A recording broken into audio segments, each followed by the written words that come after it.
So what I'm going to suggest is the better way to do this when it's possible is to flip the script, turn things around, give drugs first, operate second.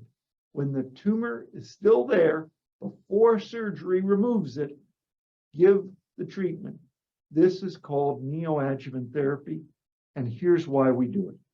There are a lot of potential advantages of what we call neoadjuvant therapy.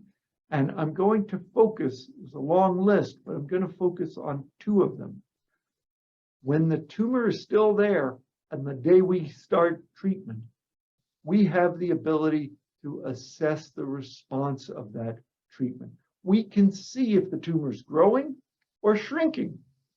If we wait and do surgery first, give drug treatment after for a year, we don't have a single day where we know whether that treatment was working or not. We don't know if the patient was already cured. We don't know if the treatment was complete failure. We only know they're coming back to the clinic and getting treatment. Another benefit, it's not as big of a benefit, it's kind of the booby prize, is there are times we're giving these drugs and they're totally failures. They're not working at all. And the patient is getting a surgery and drug treatment, and neither of them is helping.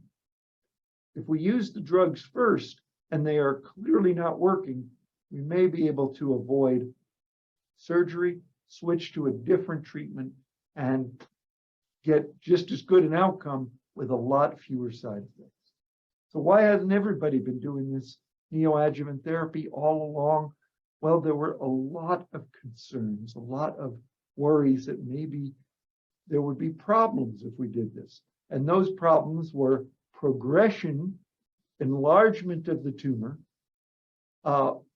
leading the tumor that we could take out today to be unresectable a month or two from now. Turns out that concern was overemphasized. It doesn't turn out to be that big of a concern. But what does turn out to be a big concern is that side effects of the treatment could come in and delay or even prevent the surgery. So this isn't for everybody, and it always has to be done very carefully. But if we do this, then we have a huge advantage because the tumor's there, the treatment's been given, and at the time of surgery, we can assess exactly how well the treatment has worked.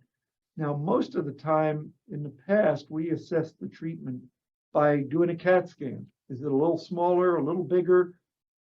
Is it exactly the same? And we thought, based on that, that we knew what was happening in the tumor. It turns out we didn't know what we didn't know. We didn't even realize how little we understood about tumor response. Until you take that tumor out and look at it under the microscope, you don't realize just how much of a response you've had. So with neoadjuvant therapy, we're turning from an X-ray, a scan response, to a microscope assessment of the response. Are the cancer cells actually dead? We call that the pathologic response. And this pathologic response has huge implications. Pathologic response rates make a big difference and are much more significant to predicting the long-term outcome than even any of the responses we were seeing with a CAT scan. I want you to see what that actually means in this picture, in this graph. These different lines represent all patients. They all got neoadjuvant immunotherapy for anywhere from 1 to a few weeks, sometimes a couple of months, and then had surgery. And in every case, the tumor was looked at under the microscope. The pathologist made an assessment of the response. And that could be, a pathologic complete response meant no living cancer. Just 1 or 2 doses of drug, yet no living cancer. Still a big lump, but no living cancer. Among those patients, 96% alive a couple of years after their surgery. 96% of patients who started with big tumor in their lymph nodes reduced to nothing living in a couple of doses, and that's still affecting that patient positively for 2 years. But every last cancer cell didn't have to be removed. This line near PCR is 90% dead, and this line in green is 50 to 90% dead. We now think that maybe the 50 to 90% isn't quite as good as it looked in this particular study, but all 3 of them look a lot better than the patients whose tumor continued to survive, lived through those doses of immune therapy without much effect at all. So you see the power, the predictive power.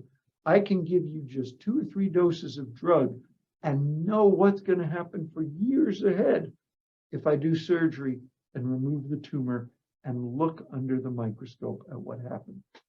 But I can do more than that, more than just predict the future. I can change what I do for you.